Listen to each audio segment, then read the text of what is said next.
All right, what we got going on today is I am adding an additional fuse block to my Alliance 340 RL. Anyway, because I want to have some additional 12 volt circuits. Now, in this particular coach, this is a fifth wheel. This is where the hydraulic pump is.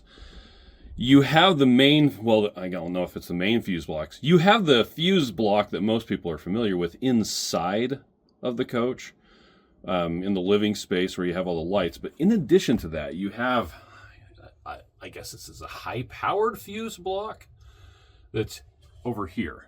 I'm going to be tapping off of that. So the battery compartment, we'll get to that in a bit. It's in here.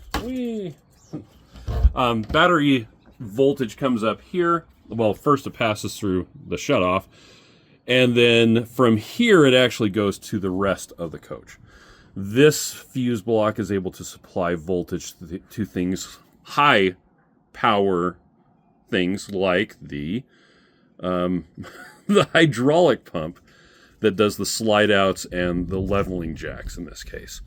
Right here used to be a solar charger, but I have a completely different solar charger setup now. So it's just an empty spot. This is where I'm going to be putting the fuse block. For a different project, I also have a 12 to 24 volt converter, and the repeater for my tire monitoring system is also up here. But it was just kind of thrown in there together. I had previously hooked the power leads for that tire monitoring system just onto that fuse block and onto the ground point that was right here. Well, I'm going to be tidying that up and making it look presentable, and let's go. I guess I should back up just a little bit. Normally there is a panel right here. I took it off. It's down there.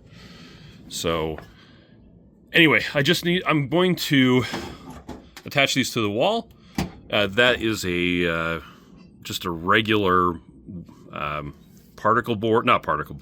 OSB plywood panel right there. So I'm just going to screw stuff into place, and then I can do the wiring.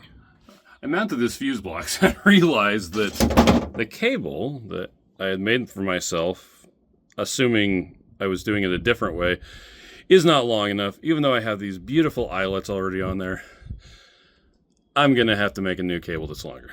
Let's do that. The cool thing about adding a fuse block like this is that, well, first off, you can, put fuses in there. This light will light up if there is a load and the fuse isn't present. So it just makes it a lot easier to see if there's a problem. Of course, from past experience, you don't want unfused connections to a battery. That's a bad idea. So, yeah, the negative goes into this bottom, positive goes into the top. In this case, I'll be using negative to the chassis and positive over to one of these guys right here. Yeah. That funny silver thing, that is a 12 to 24 volt transformer, I guess you could say, buck converter that I'll be using to drive some LED lights that are going on the bottom of the trailer, because that's what I'm going to do. All right, I got the ground connected up. I've got 12 volts connected up, and it's feeding into 12 volts and minus 12 volts. Light's kind of weird. There we go. You can see that the TST tire pressure monitoring system, which is now plugged into that guy, well, the light's on for the fuse because there's not a fuse in there. Let's put a fuse in there. What? And now it turned on. So cool. I'm of the opinion that one of these fuse blocks is a really good idea to have in here, because that big fuse block, come on, what are you going to do with that? This little guy is extremely useful. Now, there are a couple things that you could do with something like this. You could wire in a 12-volt cigarette lighter adapter. There's all sorts of cool stuff that you can do now that you've got, in this case, 6 more 12-volt connections. You could, they have this same sort of thing that has more. But I think this is just a great way to add more 12-volt circuits. It's got fuses. It's got the little light up thing. It even has a cool dust cover. Wow.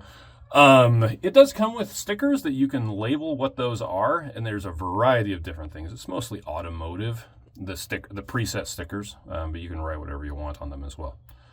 That's it for adding the 12-volt thing, and I didn't have to get down into the battery compartment. It's a bit more accessible than it would have been otherwise. There you go.